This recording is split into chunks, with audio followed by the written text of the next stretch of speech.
Itinotoo ni Mon Confiado ang kanyang banta sa isang content creator na sasampahan niya ito ng reklamo. Sa Facebook post ng award-winning actor ngayong Lunes, August 12, 2024, nagbahagi siya ng larawan habang nasa opisina ng National Bureau of Investigation o NBI Cybercrime Division.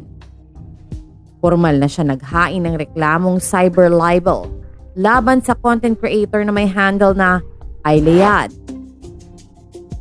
Sa caption ng kanyang post ay direkta na rin pinangalanan ni Mon ang totoong may-ari ng Iliad account na si Jeff Lianeroy Bonilla Jacinto. Saad ni Mon sa caption ng kanyang FB post, "Dear Mr. Jeff Lianero Bonilla Jacinto alias Iliad, naway maging aral sa iyo ito at sa ating lahat na ang paggamit ng pangalan at larawan ng walang pahintulot ay krimen, na hindi lahat ng jokes ay nakakatawa at hindi lahat ng jokes ay para sa lahat. Dapat sana ang joke ay nakakapagpasaya at hindi nakakasira ng tao. Mr. Jeff Jacinto alias Iliad." Ako ay isang tahimik na tao. Never na nasangkot sa kahit isa o anumang gulo sa buong buhay ko. Wala akong isang kaaway o nakaaway man lang. Ako ay tahimik na nagtatrabaho lamang bilang aktor.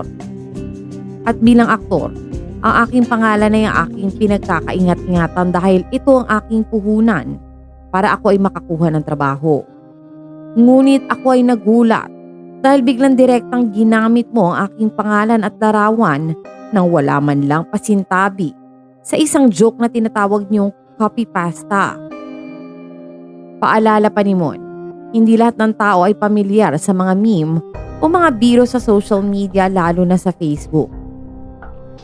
Ayon sa aktor, pinapangalagaan niya ang kanyang kredibilidad dahil ito ang kanyang puhunan sa showbiz.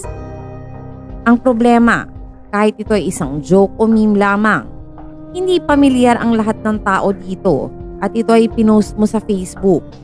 At alam mo naman ang mga tao ay napakadaling maniwala sa mga ganyang posts. Siyempre, ang ilan dyan ay maniniwala at ire-repost agad dahil katulad mo ay gusto lang din makakuha ng mga likes kahit may masasagasaan. Ako ay may ginagawang pelikula, may mga endorsements at may ongoing na transaction para maging brand ambassador ng isang produkto. Paano kung dahil sa maling pagkakaintindi sa joke mo ay maapektuhan ang aking trabaho? Dapat ba ay tumahimik na lamang ako? Dapat ba ako mag-adjust at pabayaan ka na lang at wag na ako mag-react? Dagdag pa ng aktor, hindi sineryoso ng content creator ang kanyang sinabing tanggalin agad ang mapanirang post ito noong August 8, 2024. Ginawa pa raw siyang katatawanan ng followers ng content creator at nito mismo kaya sinabi niyang totoo ang kanyang hinaing at reklamo ay hindi joke. Sabi pa ni Mon, "Mr. Jeff Jacinto, uulitin ko, ako ay nananahimik at ginulo mo.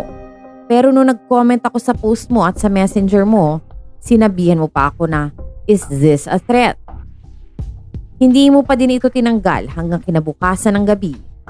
Oo, nag-public apology ka kunwari later on, pero sarcastic at hindi sincere. At wala ni katiting na pagsisisi at proud ka pa sa ginawa mo. At ginagawa niyo pa akong katatawanan ng mga followers mo at ngayon, ikaw na ang biktima at ako na ang masama. Ngayon, Mr. Jeff Jacinto alias Iliad, gusto kong ipaalam sa iyo na ang inihain kong kaso sa NBI ay hindi joke.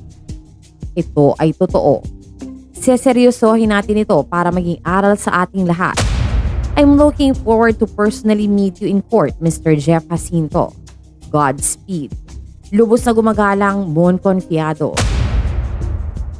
Sa Facebook post ng nasabing content creator, ikinuwento nitong namataan daw niya si Mon sa isang grocery store sa Marikina City. Bilang kilalang aktor, humiling daw siya makapagpa-picture dito ngunit mariin daw siyang tinanggihan nito.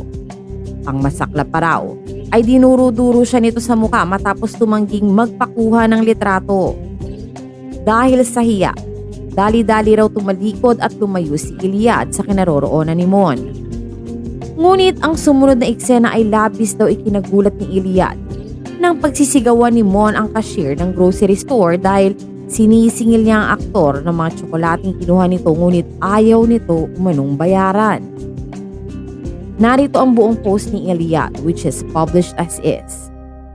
I saw critically acclaimed actor Mon Confiado at a grocery store in Marikina yesterday. I told him how cool it was to meet him in person, but I didn't want to be a douche and bother him and ask him for photos or anything. He said, "Oh, like you're doing now?" I was taken aback and all I could say was, "Huh?"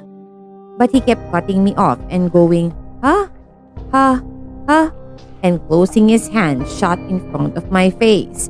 I walked away and continued with my shopping, and I heard him chuckle as I walked off. When I came to pay for my stuff, up front I saw him trying to walk out the doors with 15 Milky Ways in his hand without paying. The girl at the counter was very nice about it and professional and was like, "Sir, you need to pay for those first." At first, he kept pretending to be tired and not hear her but eventually turned back around and brought them to the counter. When she took one of the bars and started scanning it multiple times, he stopped her and told her to scan them each individually to prevent any electrical interference, and then turned around and winked at me. I don't even think that's a word.